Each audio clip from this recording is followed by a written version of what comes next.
It's midnight and you are tuning into Nightline with me, Zahir, Kelvin and Abdullah. The top stories: claims that Mufti Bill 2024 will threaten public freedom, unfounded.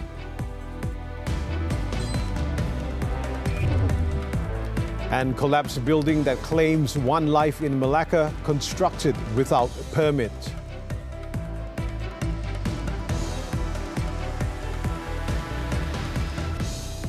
Claims alleging the Mufti Federal Territories Bill 2024 will undermine public freedom are unfounded. Minister in the Prime Minister's Department for Religious Affairs, Dato' Muhammad Naim stressed that every individual has the right to freedom as enshrined under the Federal Constitution. He also clarified that the fatwas or edicts enacted under the bill are binding only on Muslims and limited to the jurisdiction of the states.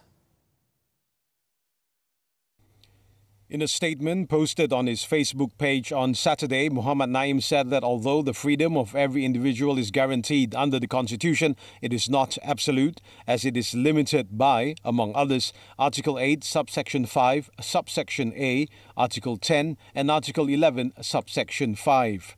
As an example, the right to religious freedom under Article 11 of the Constitution pertains to living with religion, not living without religion.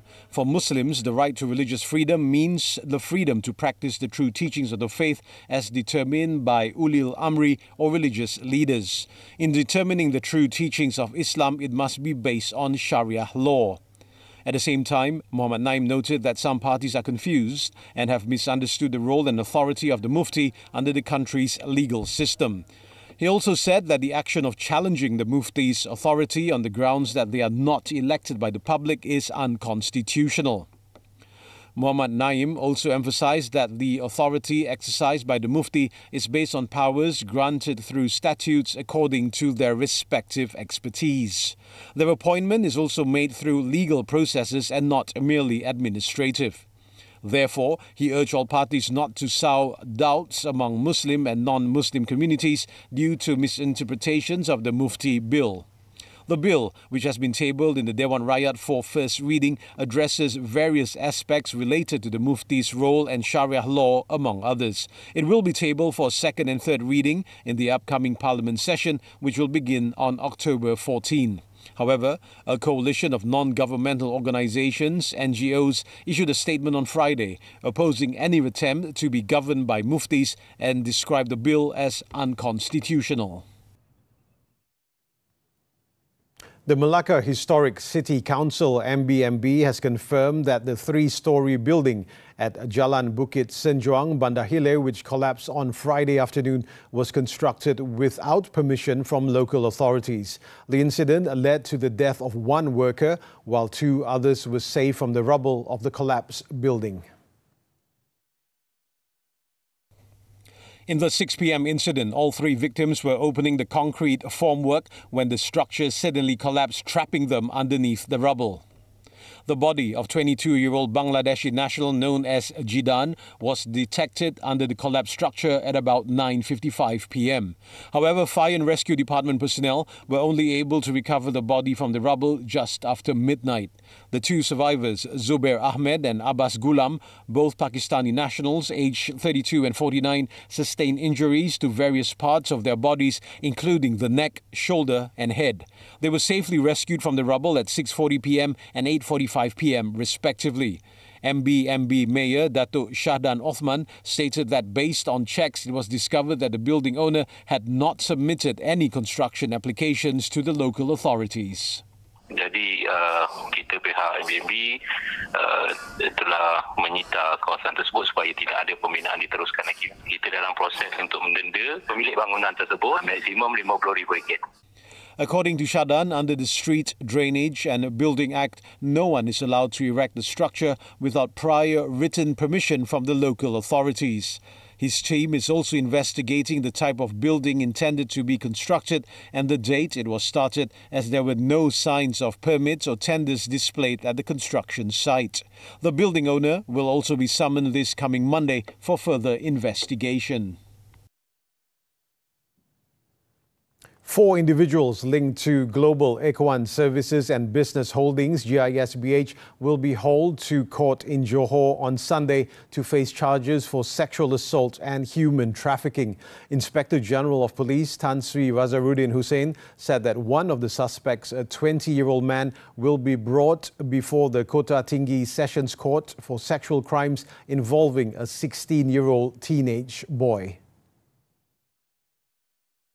Wazaruddin stated the man who worked at a resort owned by JSBH in Kota Tinggi was arrested on October 1st after the teenager lodged a report alleging that the suspect had committed indecent acts against the victim twice on June 1st and 3rd this year. He added, following that, the suspect will be charged with 2 counts under the Sexual Offences Against Children Act.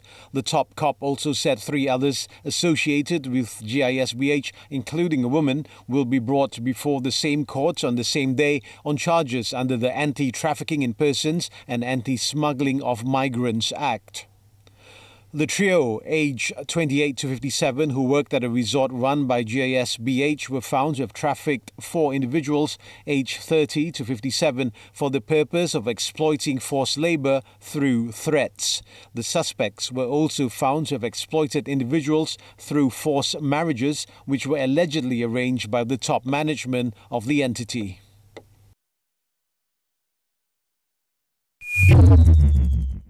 Meanwhile, Women, Family and Community Development Minister Dato Sri Nancy Shukri said that the Social Welfare Department, JKM, is willing to release the children linked to GISBH into the custody of their parents if they can provide the court-valid documents for verification, such as birth certificates and identity cards.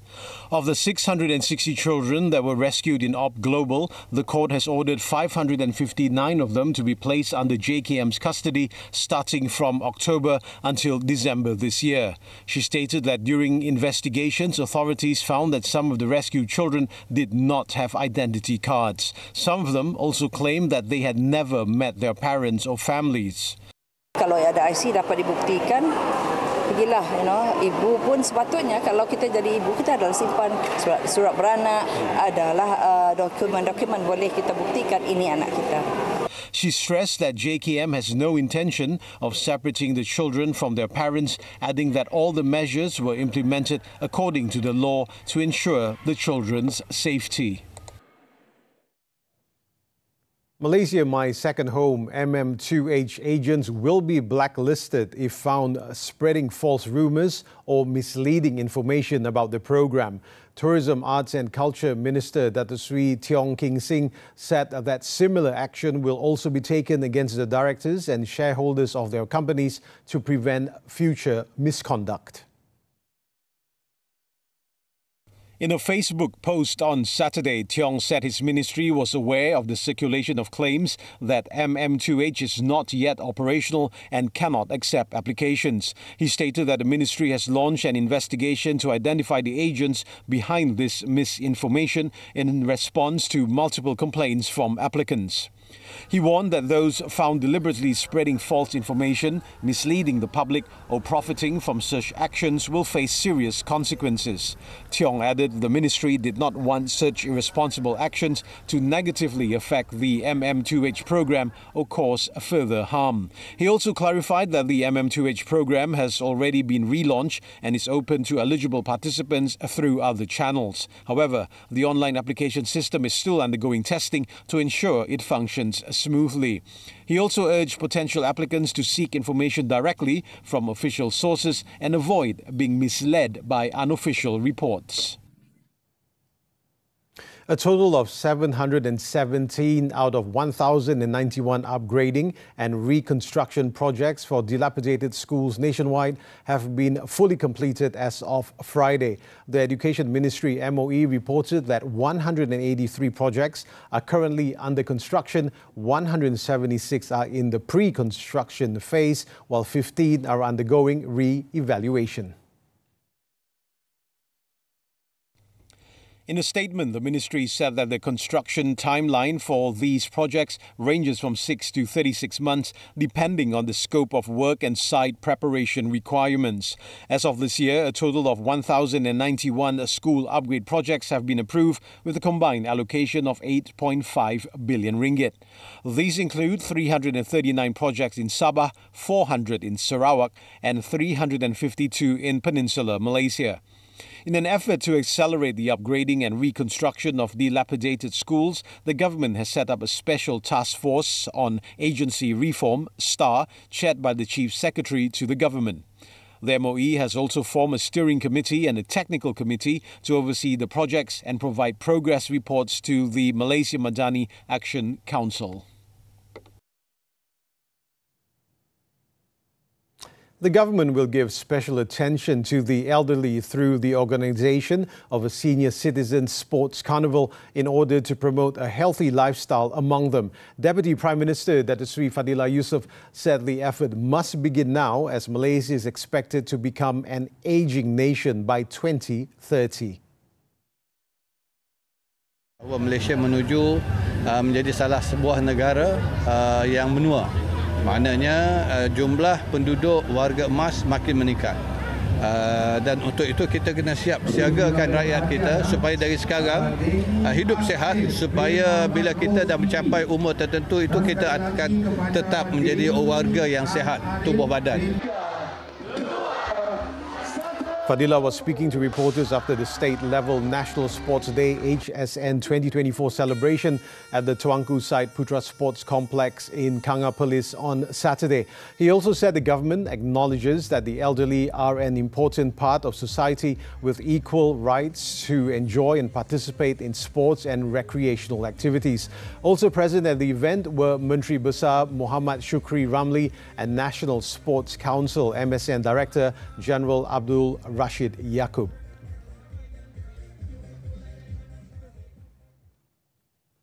More than 4.5 million people participated in a diverse array of sports and recreational activities across the nation in celebration of National Sports Day HSN 2024. Youth and Sports Minister Hannah Yeoh said that since its introduction in 2015, HSN has aimed to cultivate a vibrant sports culture within the community while promoting active and healthy lifestyles that contribute to a sports-oriented nation. What we want is rakyat Malaysia ada kesedaran bahawa sukan ini penting dan kalau semua rakyat mempunyai tabiat untuk bersukan bersama dan ini merupakan gaya hidup, kita akan kurangkan kos rawatan di Malaysia. Bila kita ada peruntukan yang berkurangan untuk rawatan, kita mempunyai peruntukan yang lebih untuk pembangunan sukan yang lain.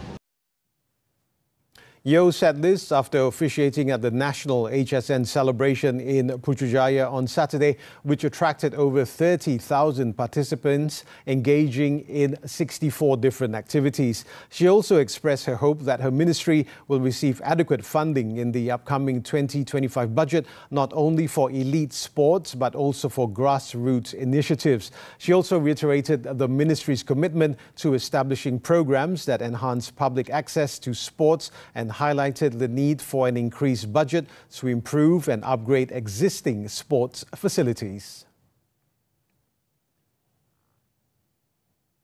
The government should focus on initiatives and grants which support businesses owned by individuals from low-income groups. Bank Muamalat's chief economist, Dr. Muhammad Afzan Nizam Abdul Rashid, believes one of the ways this can be achieved is by increasing funding for small business entrepreneurs in the upcoming budget to help them attain economic mobility.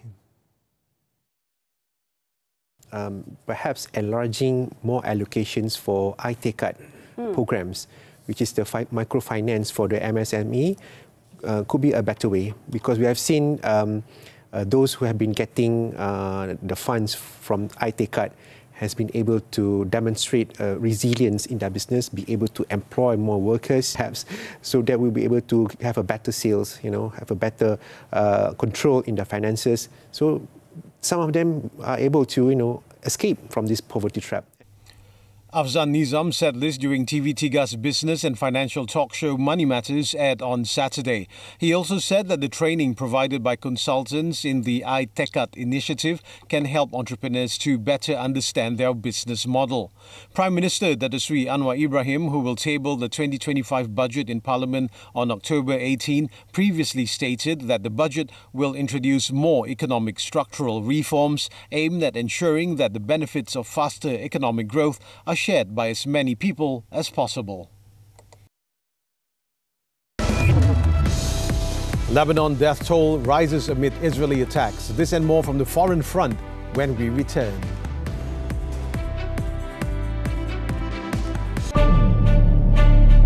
Tertelan tulang ikan boleh menyebabkan masalah usus bocor. Tulang yang besar, yang tajam, dia akan bocor di kawasan esophagus. Masalah usus berisiko membahayakan nyawa. Jadi apabila dia bocor, ada risiko organ-organ yang lain akan terganggu. Ya, faham. Buah pinggang akan rosak, jantung akan rosak. Bagaimana untuk mencegahnya? Sindrom usus bocor, perbincangannya dalam Hello Doktor, Ahad 5.30 petang di TV3 dan stream juga melalui Tonton.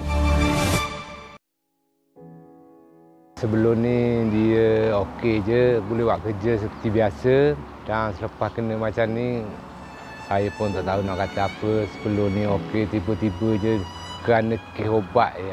Dia dah lupa makan ubat dia tu, ubat cair darah. Dah 3 hari ataupun 4 hari saya pun tak tahu. Lepas dia makan ubat tu mungkin banyak ke terlebih daripada jadual dia tu, jadi macam tu.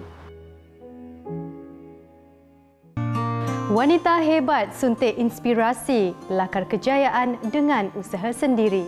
Start 3 tahun dah pegang raket. Yang Aina tak boleh lupakan 9-10 tahun macam tu, tapi dah main tournament dekat Japan and Aina champion. Kita selalu dimomokkan dengan koleksi batik yang sebenarnya bukan batik. Apakah itu batik dan apakah itu printed version of batik? Jaga anak-anak kita. Oh, peluk kita moden. Itu malu dan juga berdosa. Onto the foreign front, the Zionist strikes across Lebanon showed no signs of abating, killing at least 60 people and injuring 168 others in the past 24 hours. According to authorities, 57 Israeli airstrikes were recorded in various parts of the country, with majority of the strikes concentrated in the southern suburbs of Beirut and in the Bekaa Valley to the east. Due to the violence, about 187,000 people reportedly registered as internally displaced, while more than 430,000 people, including nearly 318,000 Syrians, have been officially recorded to have fled into neighboring Syria. Meanwhile, Hezbollah said it fired a salvo of missiles at an Israeli military base after earlier clashing with Israeli troops at dawn. The Zionist regime, however, claimed that some of the rockets were intercepted, adding that some of them landed without any reported casualties to date. The death toll over the past year of conflict between Israel and Hezbollah has risen to 2,229, with 10,380 injuries reported. In the meantime, the Zionist relentless strikes in Gaza continue to intensify as at least 49 Palestinians were killed and 219 others injured in the last 24 hours. According to authorities, at least 22 people, including women and children, were killed in an Israeli attack on the Jabalia refugee camp in northern Gaza as the Zionist forces press on with their ground assault in the area. As the death toll mounted on Saturday, the Israeli military issued evacuation orders for northern Gaza with instructions for residents near Jabalia to evacuate to the south of the enclave. Hamas responded to the attacks and slammed the Zionist regime, stressing its massacres are a continuation of the ongoing criminal genocide against Palestinian people, shielded by American support. These casualties brought the overall death toll to 42,175, with 98,336 others injured.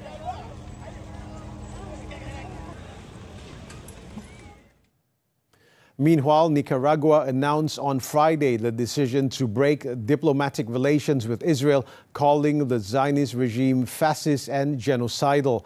The move responds to a request by the Central American country's parliament, the National Assembly, which approved a declaration of condemnation during a special session held on the first anniversary of the Gaza conflict.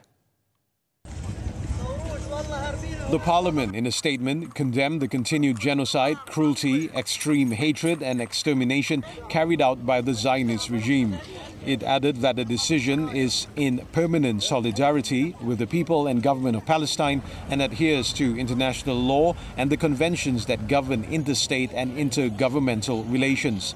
The government, headed by President Daniel Ortega, also reiterated the demand for compliance with all United Nations resolutions for a free, sovereign, independent and self-determined state of Palestine.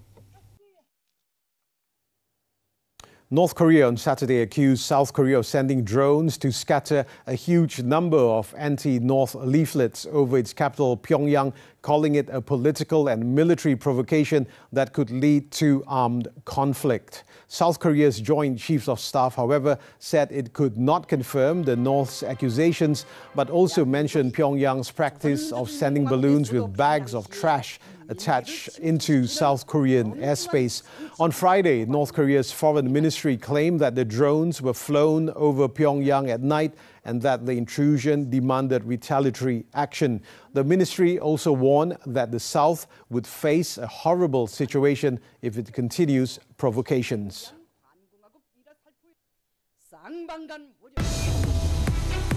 Surfei Izzuddin smash into their third final. Actions from Arctic Open right after this breather. Mungkin hadiah juga dari dia untuk saya. Berusaha jugalah kalau boleh nak umur sendiri ya. Ribuan terima kasih bagi saya satu hadiah besar. Mak kita dah tunggu lama dah, rumah baru. Bagus bila benar. Marilah dianjur kasih ni dengan POTMB ni memang TikTok lah sini, selesa sangat. Biasanya barang baru kita reka, desainnya agak rumit, dalam 3 hari, 4 hari baru boleh kita siapkan. Perempuan ni dia cepat berubah. So kita sebagai pengeluar ataupun pembuat ni kena cepat juga. Waktu awal-awal dulu tu rasa nak give up semua tu. Tapi bila kita dapat semangat daripada pekerja-pekerja mahir, kita jadi semangat lagi, kita jadi nak tahu lagi benda tu, nak belajar lagi. Izzah wakilkan untuk perempuan kat luar sana, buktikan yang perempuan memang boleh buat kerja macam lelaki juga.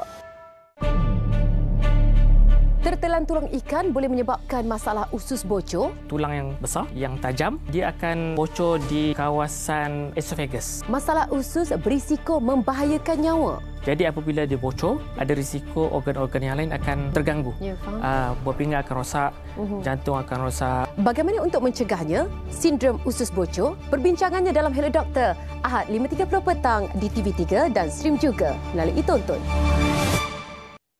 We're back with sports. Badminton, the 2024 Arctic Open. Men's double shuttlers Go Surfei, Noor Izzuddin Rumsani capped a major win in their career when they stunned China's world number 1, Liang Weikeng Wang Chang, to enter the final on Saturday.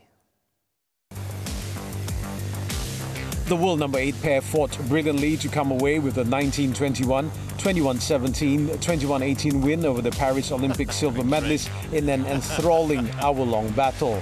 They will take on either the defending champions Kim Estrup, Anders Skarup Rasmussen of Denmark, or Thai qualifiers Dechapol Pavaran Ukro, Kitin Upong Kedren for the title on Sunday. However, it was the end of the road for independent mixed doubles pair Go Soon-Huat Chevron Lai as they went down tamely to China's world number 3 duo Jiang Zhenbang Wei Yasin 14-21, 8-21 in 30 minutes in the last 4. Still on badminton, the 2024 World Junior Championships. A new star is born in national badminton as Lo Ziyu made history by becoming the youngest shuttler to reach the final on Saturday.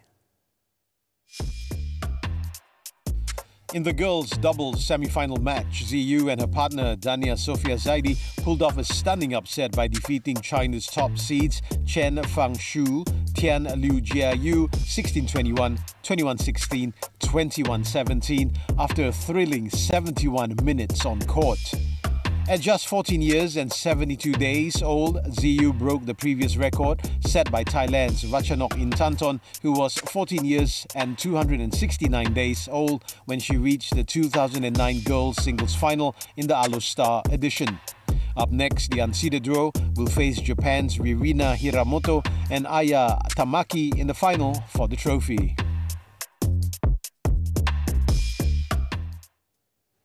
Turning to tennis, the 2024 Shanghai Masters, Novak Djokovic moved a step closer to his 100 ATP title when he beat Taylor Fritz in straight sets in the semi-finals on Saturday. Despite taking a medical timeout late in the second set, the 24-time Grand Slam champion showed his fighting spirit, securing a 6-4, 7-6 win in almost 2 hours. The Serbian, who is set to play his 5th final in the tournament's history, will next face Jannik Sinner in the final. Earlier, Sinner clinched the ATP year-end #1 ranking following his straight sets semi-final win against Tomasz Machasz. Despite Mahash's promising start to the match, the Italian held his ground to close out the game 6-4, 7-5 after an hour and 44 minutes on court. Woman dies from smoke inhalation in apartment blaze. The details when we come back.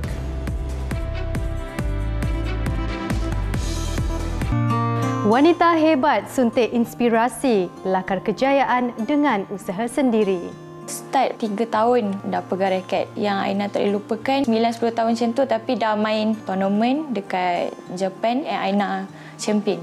Kita selalu dimomokkan dengan koleksi batik yang sebenarnya bukan batik. Apakah itu batik dan apakah itu printed version of batik? Jaga anak-anak kita. Oh, peluk kita moden. Itu malu dan juga berdosa. Sebelum ni dia okey je, boleh buat kerja seperti biasa. Dan selepas kena macam ni, saya pun tak tahu nak kata apa. Sebelum ni okey, tiba-tiba je kerana kes ubat je. Dia dah lupa makan ubat dia tu, ubat cair darah. Dah 3 hari ataupun 4 hari saya pun tak tahu. Lepas dia makan ubat tu mungkin banyak ke terlebih daripada jadual dia tu, jadi macam tu. Biasanya barang baru kita reka, desainnya agak rumit, dalam 3 hari, 4 hari baru boleh kita siapkan. Perempuan dia cepat berubah. So kita sebagai pengeluar ataupun pembuat ni kena cepat juga. Waktu awal-awal dulu tu rasa nak give up semua tu. Tapi bila kita dapat semangat daripada pekerja-pekerja mahir, kita jadi semangat lagi, kita jadi nak tahu lagi benda tu, nak belajar lagi. Izzah wakilkan untuk perempuan kat luar sana, buktikan yang perempuan memang boleh buat kerja macam lelaki juga. Nightline continues. A 31-year-old woman died from smoke inhalation while 2 other individuals were rescued after a fire broke out in a condominium unit in Petaling Jaya, Selangor on Saturday. According to State Fire and Rescue Department Assistant Director of Operations Ahmad Mukhlis Mukhtar, a distress call on the incident was received around 8:39 a.m. It was reported that the fire started after an electrical switch box caught fire on the 14th floor unit at Palm Springs condo in Damansara. A total of 21 firefighters from the Damansara, Petaling Jaya and Sungai Buloh fire and rescue stations were deployed to the scene. Rescuers managed to save 2 of the victims, a 29-year-old man and a 24-year-old woman, while another victim who was found in the bathroom of the condo unit was confirmed dead by medical personnel. The cause of the fire is still under investigation.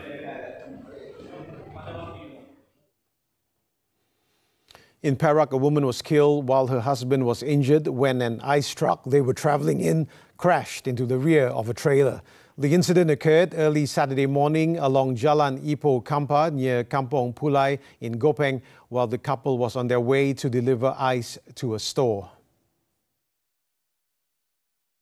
State Fire and Rescue Department Assistant Director of Operation Sabarodzi Nur Ahmad said firefighters from the Gopeng Fire and Rescue Station were dispatched to the scene after receiving a call at 5:15 a.m.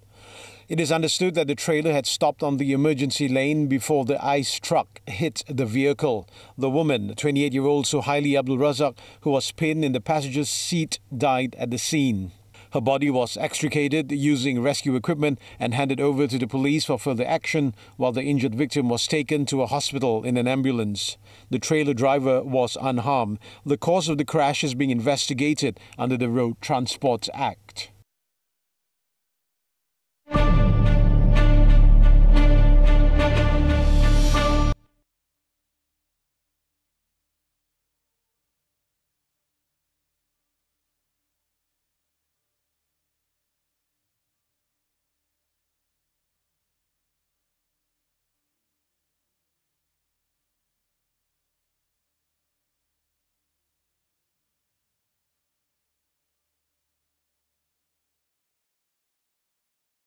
That concludes Nightline this time around. Before we leave, let's take a look at the spectacular display of red and green aurora borealis that appeared in China's Xinjiang Uyghur Autonomous Region, captivating tourists and photographers. With that, I'm Zahir with Kelvin and Abdullah. Thank you for watching and enjoy the rest of your weekend.